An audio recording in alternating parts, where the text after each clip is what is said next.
I'm going to be talking today about energy levels, and I'm not really sure I know anybody who can't be using a little bit more energy. So hopefully you find this helpful. Quite often, low energy is quite a symptom of perimenopause. It can be a symptom of pregnancy, postnatal period, perimenopause, and postmenopause as well. And a lot of it comes down to hormones. As we know, they have an effect on everything in our body. So a few things I wanted to talk about with regards to energy levels. Now, one of the first things is to make sure that you are actually eating enough food, because food is actually fuel for your body to allow you the energy to go on and do things. So if you're just getting that bare minimum of, say, something like 1,000 to 1,200 calories, all these crazy low calorie diets, then that's not going to function you if you're exercising on top of that. In fact, if you're exercising, particularly lifting weights, you want to be increasing that calorie intake even more to give you that energy to exercise and also give your body that energy to repair afterwards as well. Because remember, the recovery and the repair of your muscles is important, just as important as the actual workout itself, particularly if you're doing resistance training. So making sure you are eating a lot, and sometimes it's good just to track how many calories you're having in a kind of general day so that you're getting an idea that you are eating enough. And I always find that when people do this for me, or we do look at what they're currently eating, calorie intake, if they're on MyFitnessPal is notorious for underestimating how many calories that you should be eating. Generally, for an average female, we're roughly about 2,000 calories. And then if you're going on a calorie deficit for weight loss or anything like that, then you discuss that with whoever it is that's taking you through that as well. But one of the main things is just making sure you're eating enough calories, because if you're not taking in enough, then you're not going to have the energy to expend as well. Okay. Second thing I would say is making sure that you are sleeping, that you are getting that sleep, because that's very, very important. The sleep is the recovery, so that lets your whole system sort of replenish and restore, and then it's ready to get going the next day. So making sure that you are following a good bedtime routine. There's another chat on that for you. Following a good bedtime routine. If you still get woken up with children during the night, like myself, then actually factoring that in and just saying, I need to get to bed earlier so that I get a good few hours before I'm disturbed again, because it does, anyone who's been affected by that sort of lack of sleep or constant disturbed sleep, or you don't realise until you then get a full night's sleep, you think, oh my goodness, this feels so good. And because it feels so good, because that's what sleep does to us, it helps us, it just totally replenishes the body, and makes sure it increases your energy level. So making sure that you are following that good sleeping routine to get you into sleep, and then trying to get iron out any of those issues that you have. And our 3-year-old comes up every single night, so I have to make sure that I get into my bed at a decent time. And sometimes you're in that fight with yourself, whether you stay up and have some quiet time, because my oldest isn't really going down to about 9ish. If you stay up and have that quiet time with you and your husband or partner or whatever, or maybe just on your own, or you get to bed early. And I always choose to get to bed early, because I love my sleep, I do. So that's another thing to make sure you are getting your sleep in as well. Water is another thing, making sure that your system is hydrated, because your 80% of your body is made up of water. So when we start to get dehydrated, all those systems are affected.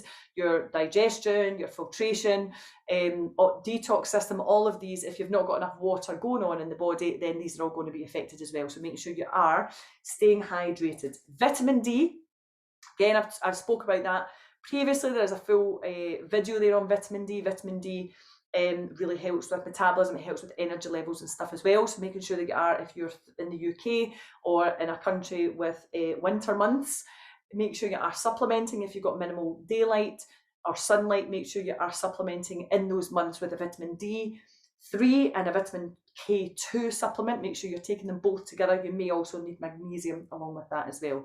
Blood tests are a good thing to check, maybe with your GP, your thyroid function and your iron levels.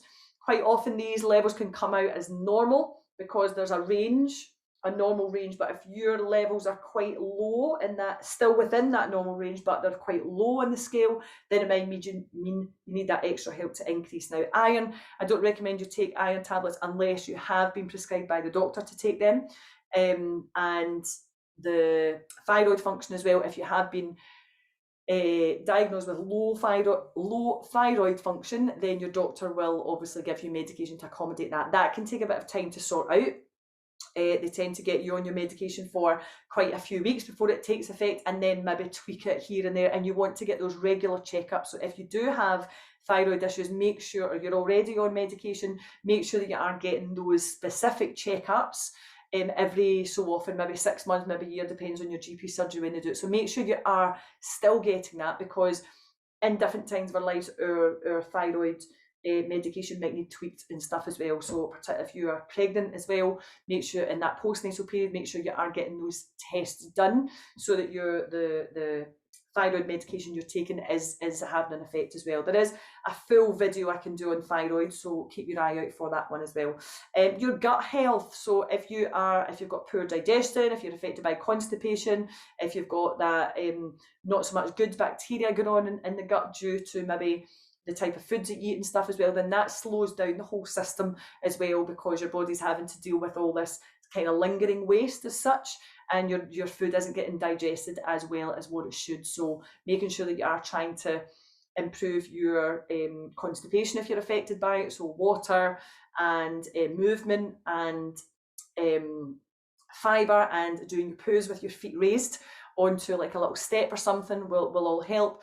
Good gut food, so eating fibre, that's your prebiotics, so that's the foods that your good bacteria is going to feed on. And then your probiotics, if some people do take this, if you've got maybe IBS, these might be recommended for you. They are the actual good bacteria themselves, so then you are putting them into the body. But I wouldn't necessarily say that probiotics are beneficial for everybody to take. They can have the sort of opposite effect from what we're after, so just be aware of that. And they can be quite expensive, so sometimes they're a supplement that aren't really going to make any effects to you, but they have been shown to have effects on people with IBS. So if you are in that category, there might be something that you want to look into as well. But just making sure you have got good gut health, hydration, fibre, eating lots of fruit and vegetables, going to the toilet regularly, and movement as well all helps with your gut. The just general movement as well. If you are sitting at your desk all day, then your circulation is going to be circulating, obviously, but the more you increase that circulation, the more the oxygen gets transported around the body, the more your vitamins and minerals get transported around the body, and that should energise you as well. So even when you can't be bothered doing a workout, we all know that feeling. You can't be bothered doing a workout, but then you do it and you feel so much more energetic, you feel really good, you feel very accomplished. That's a result of all the happy hormones that are in you have been released as well. So trying to include some movement. That doesn't have to be a full-blown workout. It doesn't have to be a full-blown run. It can be just a little bit of mobility. It could be some stretching before bed. It could be just getting out for a 10-15 minute walk. And if you do spend a lot of time seated, trying to do regular movement through the day to help stimulate that circulation, which will help your energy levels increase as well. The last one I'm going to talk about, there are other things, but I'm trying to keep this quite condensed. Things like dietary, so things like processed foods, that's going to have a knock-on to your gut health, and it's going to have a knock-on to your body's detoxification pathways, because your body's having to filter all these processed sort of chemicals and stuff in the body.